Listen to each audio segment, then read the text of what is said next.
The narcissist was defeated long before you ever realized there was a conflict. You did not lose that relationship because you failed. You did not win it because you fought harder.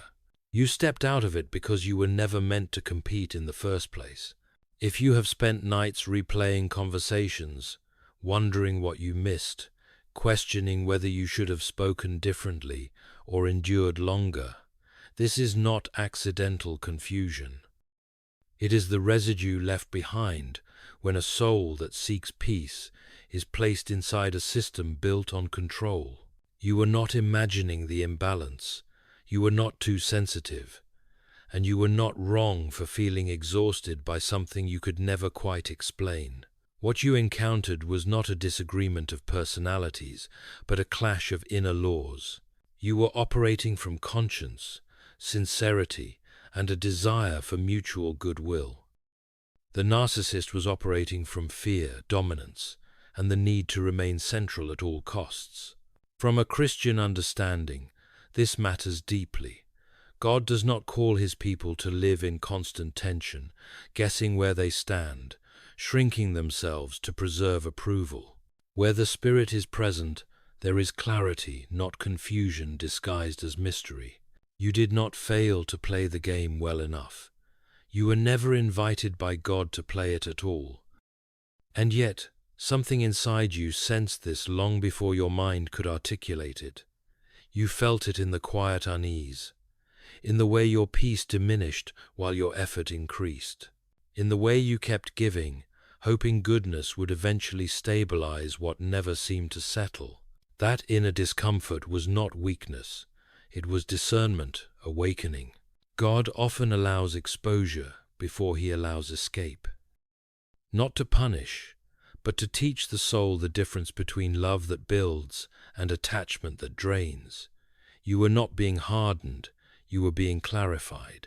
And as that clarity grew, the rules you were expected to follow quietly stopped making sense.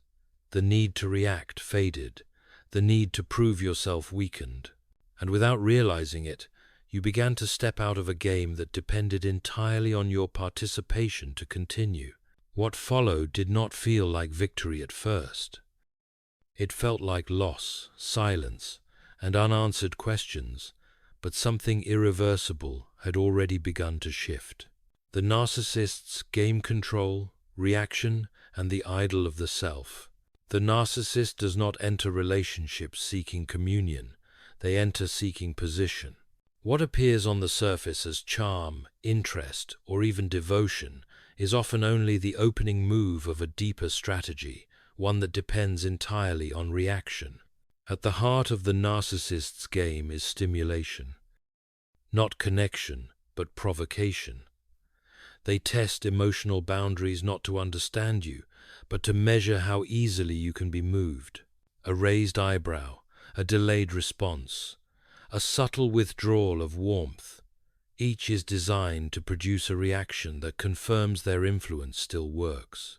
Once reaction is secured, the second phase begins, emotional dominance. The narcissist does not need to be louder, stronger, or more righteous. They only need to stay one step ahead emotionally. When you are unsettled, they are calm. When you are hopeful, they become distant. When you are steady, they introduce uncertainty. Superiority in their mind is not moral, it is positional. This is where the pattern of giving less while holding more quietly takes shape. Affection is rationed. Approval is conditional. Clarity is postponed. The narcissist believes scarcity creates attachment and insecurity creates loyalty. They confuse emotional deprivation with intimacy and control with care. Underneath all of this lies a fundamental assumption that everyone is motivated by the same hunger. The narcissist believes that all people are driven by the need to win affection, win approval, win the upper hand. They assume that everyone measures worth through comparison and safety through dominance. So they play accordingly. They provoke competition where none was intended. They interpret patience as weakness. They mistake restraint for lack of insight. and because their internal world is built on hierarchy, they cannot imagine a soul that does not wish to stand above another. What they fail to understand, what never truly occurs to them, is that there are individuals who have already passed through that stage of moral development, people who are no longer trying to prove their worth, people who are no longer interested in emotional games because they have learned the cost of them. Such people are not passive, they are not naive, they are simply anchored elsewhere. Their sense of self is no longer dependent on winning, reacting, or being chosen. Their value does not rise or fall with another person's approval, and because of that, the narcissist's usual tools lose their precision. This misunderstanding becomes the narcissist's greatest liability. They continue playing a game that requires participation, while standing before someone who has already outgrown the need to play. Every attempt to provoke falls flat. Every effort to assert dominance meets quiet clarity instead of submission, and slowly, without confrontation, the narcissist begins to sense that the rules they live by are no longer governing the situation. That realization does not arrive as insight, it arrives as discomfort, as agitation, as a subtle but growing awareness that their strategies no longer produce the intended effect. And in that unease, something begins to fracture, not in the relationship alone, but within the narcissist's own carefully constructed sense of self, which depends entirely on the belief that others are still playing the same game they are. You were never playing because you had already grown beyond it. There comes a point in a person's moral and spiritual life when certain battles no longer present themselves as options, not because the individual has become indifferent, but because they have become formed. This is the point the narcissist cannot perceive, because it exists outside the logic of competition. You did not stop playing because you lost interest in winning. You stopped playing because you no longer needed to prove who you were. Somewhere along the way, often through suffering rather than success, you learned that dignity does not emerge from dominance, and peace does not come from being right. It comes from being rooted. This kind of maturity is quiet. It does not announce itself. It does not demand recognition, and, because it lacks spectacle, it is often misunderstood by those who still rely on external validation to stabilize their sense of self. To the narcissist, your restraint appeared confusing, your composure looked like detachment. Your refusal to engage felt, to them, like an unspoken challenge. But the truth is simpler and far more unsettling. You were not withholding reaction as a tactic. You genuinely did not feel compelled to respond. From a Christian perspective, this marks a shift from ego-driven existence to conscience-led living. The self is no longer the highest authority. The soul is no longer organized around appetite, approval, or victory. Instead, it becomes ordered by responsibility, truth, and reverence for what is right, even when doing so costs something. This is why the narcissist's provocations began to fail. They were attempting to awaken something in you that had already been laid to rest. The need to be chosen, the need to be admired, the need to prevail. These needs had once existed, as they do in all human beings. But they had been refined through experience, surrendered through discernment, and ultimately replaced with something steadier. You had learned that reacting does not always preserve truth, that explaining yourself does not always bring understanding, that defending your character against someone committed to misunderstanding you is not courage, it is participation in disorder. This is where the narcissist miscalculates most severely. They assume that silence is strategy, that distance is punishment, that calm is manipulation. They cannot imagine a person who has simply accepted that not every injustice requires confrontation, and not every misrepresentation deserves correction. Yet this posture does not arise from weakness. It arises from moral confidence, from knowing who you are before God, and therefore not needing to negotiate your identity before men. When a person reaches this stage, the narcissist loses the only leverage they have ever known, the ability to disturb the inner life, and so the imbalance grows. The narcissist continues to escalate, attempting to recover control through pressure, ambiguity, or withdrawal. But you remain internally settled, not because you are unaware, but because you are unwilling to abandon your center. This is the moment when the relationship quietly shifts from engagement to exposure, not because you accuse, but because your steadiness reveals what the other cannot maintain.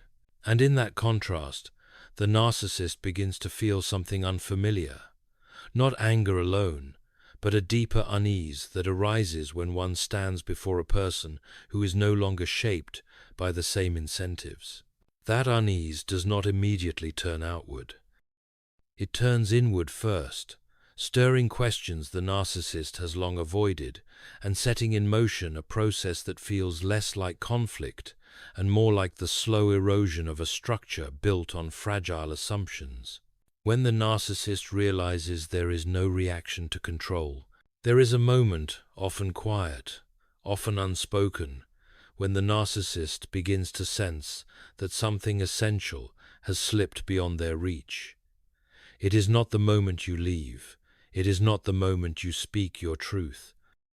It is the moment they realize that nothing they do is producing the reaction they once depended upon. For the narcissist, reaction is oxygen. Without it, their internal world begins to suffocate. Anger, fear, pleading, explanation, any of these would have reassured them that they still occupied the center of your emotional life. What unsettles them most is not resistance, but neutrality grounded in clarity. They test this absence again and again. A remark meant to provoke, a silence meant to punish, a sudden shift meant to destabilize. Each maneuver is an attempt to recover a familiar rhythm: push, pull, response, control. And when that rhythm fails to return, unease begins to take hold.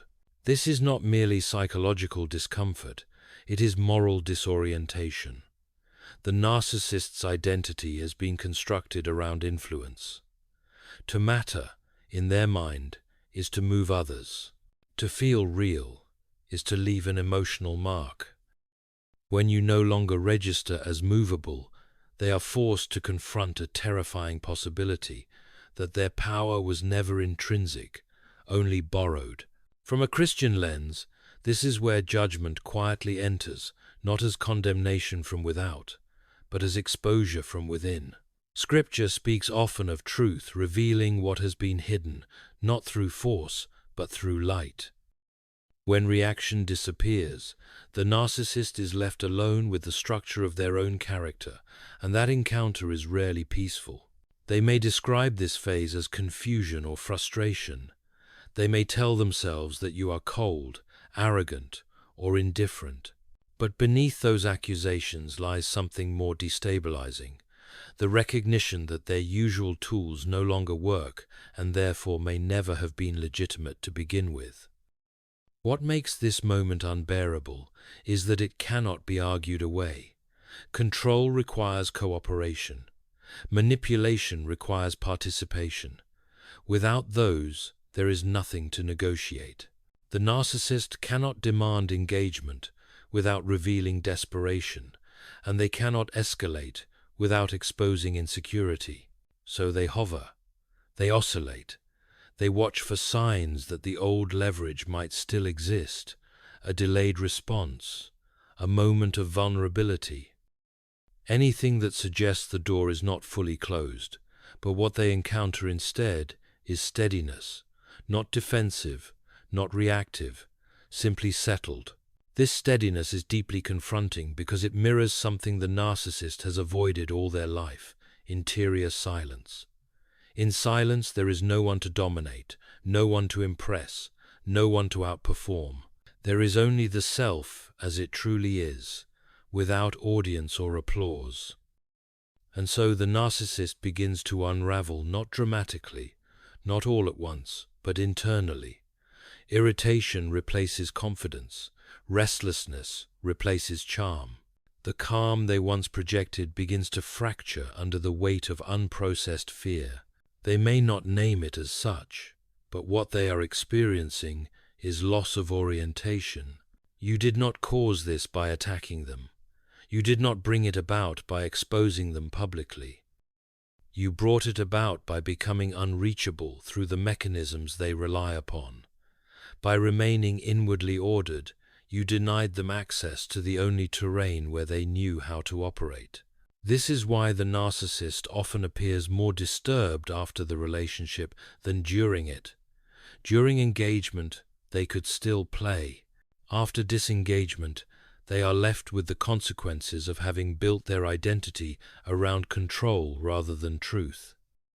And it is here, long before remorse, long before apology, that the deeper reckoning begins, one that does not depend on your presence, but unfolds within the narcissist, as they struggle to maintain a self that no longer feels anchored and no longer finds its reflection in your response.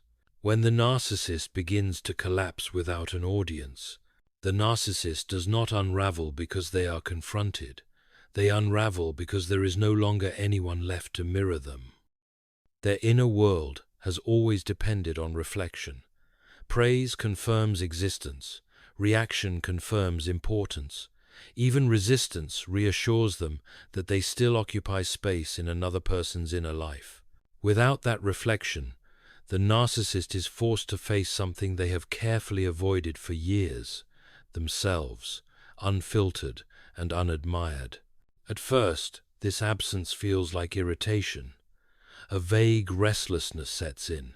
They replay conversations. They revisit moments where they once had influence. They wonder why the usual signals, fear, longing, explanation, no longer appear. This is not nostalgia. It is withdrawal. They are losing access to the external validation that once stabilized their sense of self. As time passes, irritation hardens into inner chaos. The narcissist begins to oscillate between grandiosity and collapse. One moment they reassure themselves that they were always superior, that you were insignificant, that nothing of value was lost. The next moment, an uninvited awareness intrudes. If that were true, why does the silence feel so heavy?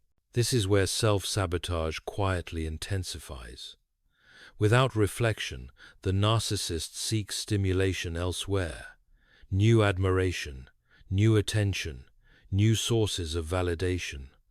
But these substitutes lack depth. They do not carry the same weight.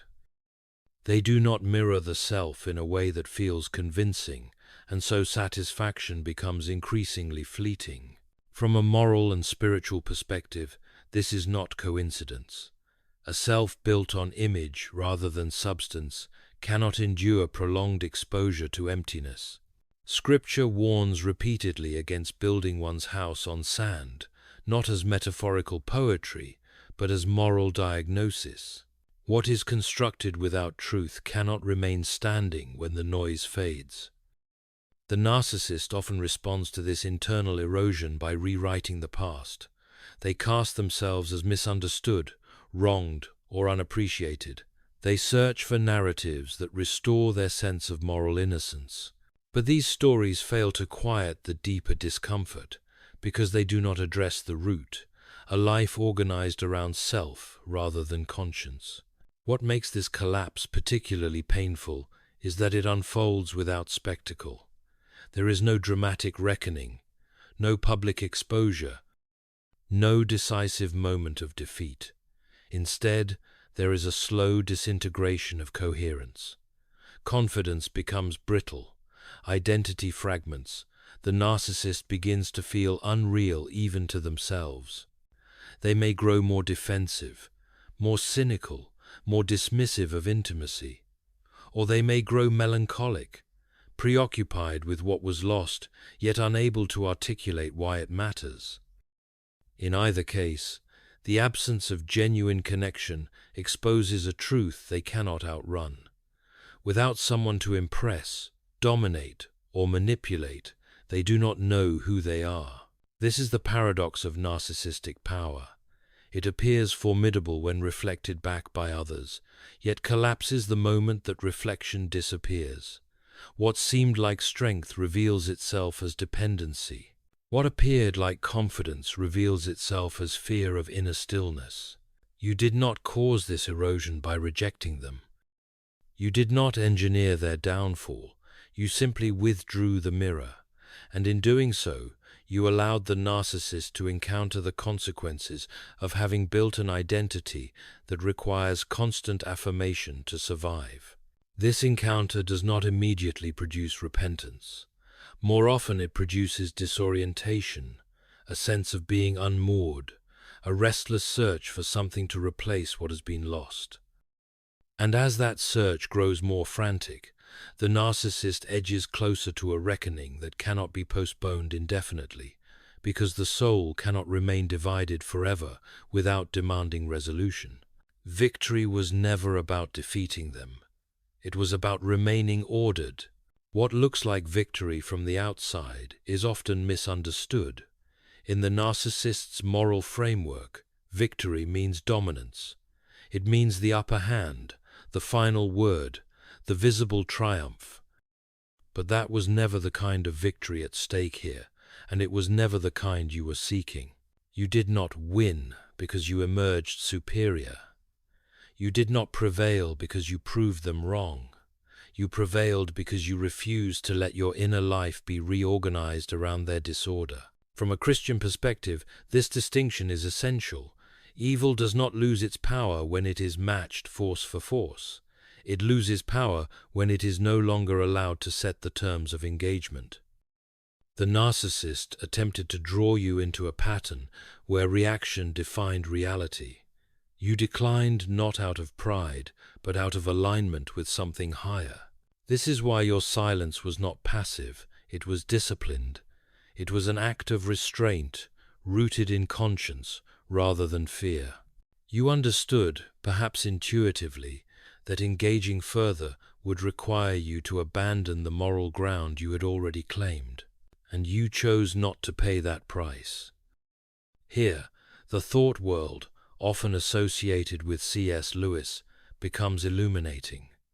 Lewis repeatedly warned that the most dangerous victories are those that require us to become the thing we oppose.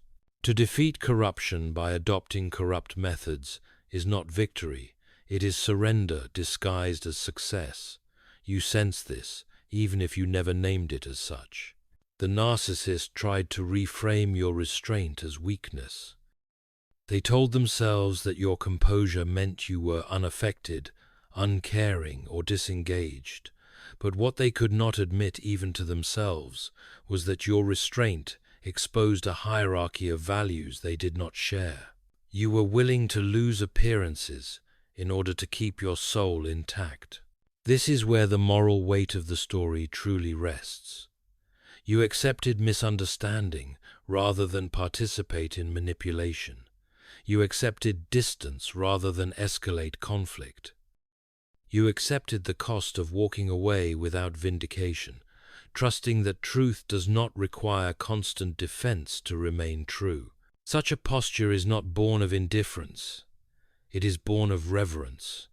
Reverence for order, reverence for truth, reverence for the quiet authority that comes from knowing who you are before God, regardless of how others choose to perceive you. The narcissist, operating without that reference point, interpreted your withdrawal as abandonment or rejection. But in reality, it was an act of preservation. You were not retreating from the fight. You were refusing to let the fight redefine you. And this refusal had consequences they could not control. Without your participation, their narrative lost coherence. Without your reaction, their sense of superiority became hollow. What once felt like power now felt fragile, because it could no longer command attention or shape behavior. Your victory, if it can be called that, was internal. It was the maintenance of inner order in the face of provocation. It was the decision to remain answerable to conscience rather than appetite. And because this order did not depend on their acknowledgement, it remained stable, even as their world grew increasingly unstable. This is why, long after the external relationship has ended, the internal contrast continues to sharpen. One life moves forward, integrated and grounded. The other circles itself, restless and unresolved. And in that widening gap, the true meaning of victory begins to reveal itself, not as conquest, but as fidelity to what is right, even when doing so offers no immediate reward and no visible applause. Judgment did not arrive as punishment, it arrived as truth. In the end, what unfolded was not revenge, it was revelation. The narcissist often waits for punishment to arrive as spectacle loss, humiliation, public downfall, but divine judgment rarely takes that form. More often, it comes quietly, as truth allowed to stand without interference.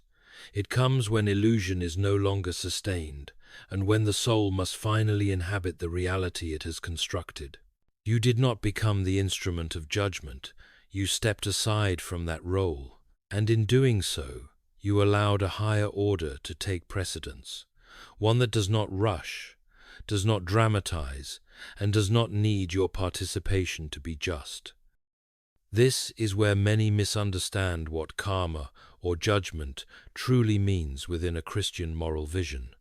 It is not an act of retaliation, it is alignment. It is the soul encountering the logical consequences of what it has chosen to love, prioritize, and serve.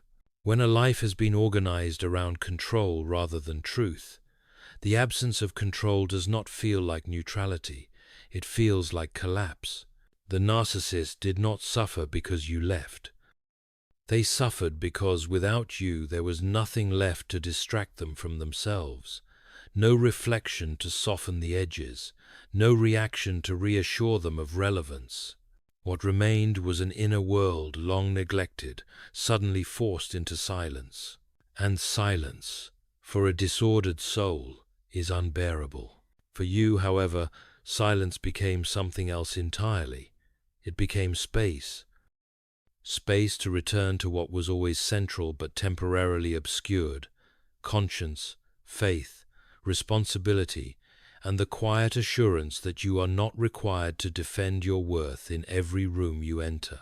This is the deeper meaning of having won without playing. You did not escape unscathed. You were changed, but you were not distorted. You did not become smaller to preserve connection, nor harsher to reclaim dignity. You allowed yourself to be shaped by truth rather than by conflict. That choice did not produce immediate vindication. It did not satisfy the human desire to be seen as right, but it preserved something far more enduring: inner coherence. A life that can move forward without constantly glancing backward for validation or apology. Judgment, in this story, is not about who suffers more, it is about who remains integrated. One soul continues, ordered and intact, able to love without fear of annihilation. The other remains divided, searching endlessly for something external, to stabilize what was never grounded internally. And this is why the ending feels quiet rather than triumphant. Because true resolution, in matters of the soul, does not announce itself with noise. It settles, it clarifies, it releases. You did not need to be avenged. You needed to be free. And freedom, once claimed, does not argue. It does not explain itself. It simply walks forward, leaving behind what no longer belongs to it, trusting that what is real does not require constant defense, and that what is built on truth will stand even when no one is watching.